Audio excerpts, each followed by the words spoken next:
উড়িষ্যা ভ্রমণের শেষ পর্বে আমরা পুরো ট্রিপটা একটা ট্যুরিস্ট বাসে করেছিলাম। বাস বুকিংয়ের ডিটেলস তোমরা পুরীর নিকটবর্তী যে কোনো ট্যুরিস্ট অফিস থেকে পেয়ে যাবে, যার টিকিট মূল্য মাথাপিছু 250 টাকা নন এসি বাস আর 350 টাকা এসি বাস।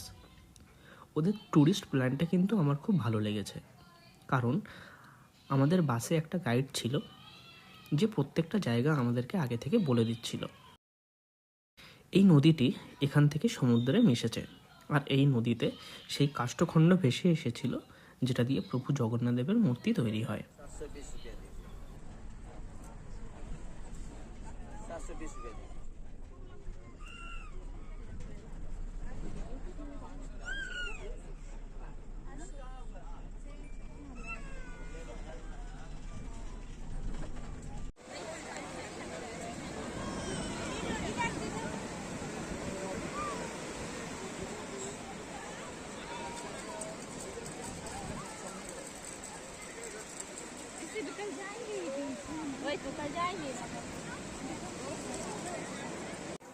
এটি হলো কোণার্কের সূর্য মন্দির।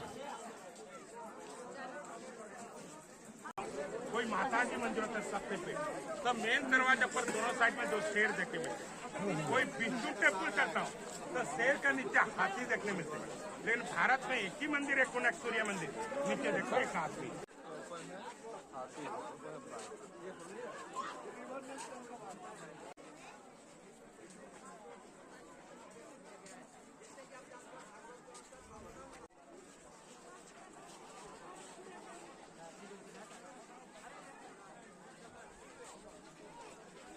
এই মন্দিরটি দেখতে অনেকটা রথের মতো, আর কথিত আছে এই রথের প্রত্যেকটা চাকা দিন ও রাতের সময়ের হিসাব নিখুঁতভাবে বলে দেয়। আর এই চাকার মধ্যে খোদাই করা চিত্রগুলো আমাদের দৈনন্দিন জীবনের ব্যাখ্যা দেয়। কথিত আছে এই মন্দিরটি অপবিত্র, কারণ এই মন্দিরের উপর থেকে মন্দির নির্মাণের প্রধান কারিগরের পুত্র আত্মহত্যা করেছিলেন। তার পিছনে অনেক বড় একটা ইতিহাস আছে।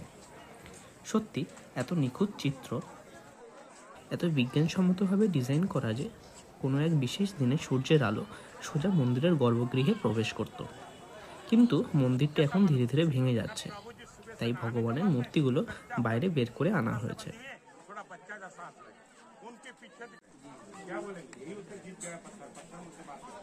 ये पूरे मूर्ति के नाम है वानप्रस्थ का आश्रम है। आदमी को जब 62 से ज्यादा हो जाता है ना, हाथ छोड़ के जब वानप्रस्थ आश्रम जाते हैं तभी ইনি আমাদের पुरो মন্দিরটি ঘুরে দেখিয়েছিলেন, তার ইতিহাস ব্যাখ্যা করছিলেন। माई अपना बेटा को लास्ट में प्रेम कर, बहू क्या करते ना सांस को पास लेके प्रणाम से, पोता क्या करते ना पीछे से टांग को खींच के रखे नानी। इसका मतलब यही होता है कि सही बात करते कोई मूर्ति का चोरी बना अपना हो बोलो तो हमारा रे अरे आ जाओ ना, आ जाओ सब परिवार। आप बोला था ना गीत गाया पत्थर पत्थर मूर्ति बात करते हैं। अब ये कौन सा मूर्ति है? ये वाला मालूम है, इसलिए रामायण सृष्टि हुआ। श्रवण कुमार जो अंधा पिता थी ना, कार्ड में लेके जाती थी दशरथ माना, ये होता है श्रवण कुमार। बेटा आप जो सोच रहे हैं ना पापा मामा आपको लेके आया, ये झूठ है। क्यों ना, आप पैसा उनका हो सकते हैं, अपने पापा मामा को लेके आया है ये 4 धाम घुमाने के लिए। सोच लो ये है श्रवण कुमार। आ जाओ।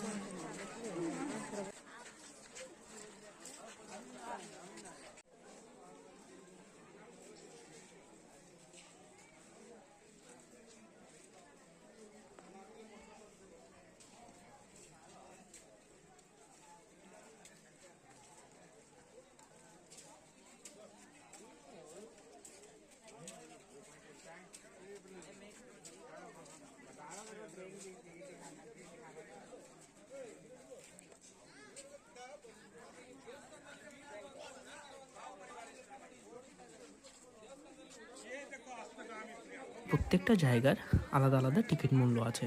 যদি তোমরা ট্যুরিস্ট বাসে যাও তাহলে ওরা একসাথে একটা টাকা নেয়, যেটার মূল্য ছিল মাথাপিছু 180 টাকা।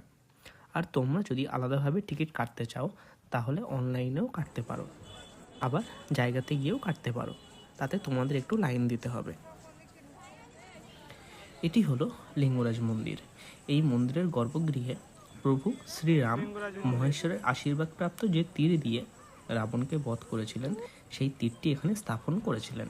সেটা এখনও ভিতরে আছে, বাট ক্যামেরা অ্যালাউ না থাকার জন্য সেটা দেখাতে পারলাম না। এটা উদয়গিরি পাহাড় আর অপরদিকে ওটা খণ্ডগিরি। আগে এই দুটো পাহাড় একই ছিল। উদয়গিরি পাহাড় থেকে সামনের দিকে যে সিটিটা দেখছো সেটা পুরোটাই ভুবনেশ্বর সিটি। উদয়গিরি আর খণ্ডগিরি পাহাড়ের টিকিট মূল্য 20 টাকা করে।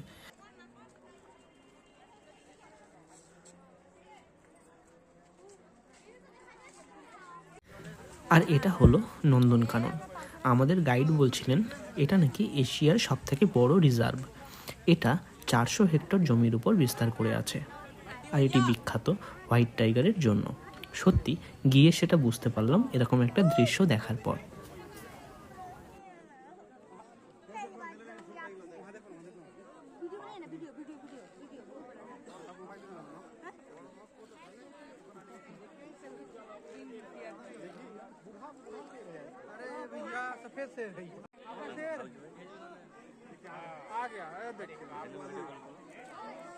हेलो हेलो टाइगर, क्या हाल है? अरे क्या हाल है? अरे আজকের ভিডিওটা তোমাদের কেমন লাগলো সেটা কমেন্টে জানিও। আর যদি ভালো লাগে তাহলে প্লিজ একটা লাইক আর সাবস্ক্রাইব করে দিও।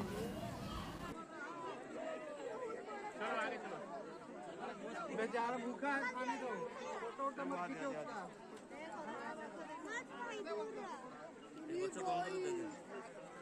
खाने दो बेचारे को।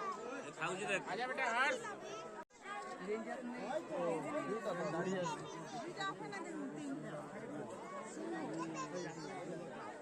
कोडी করছে নাকি?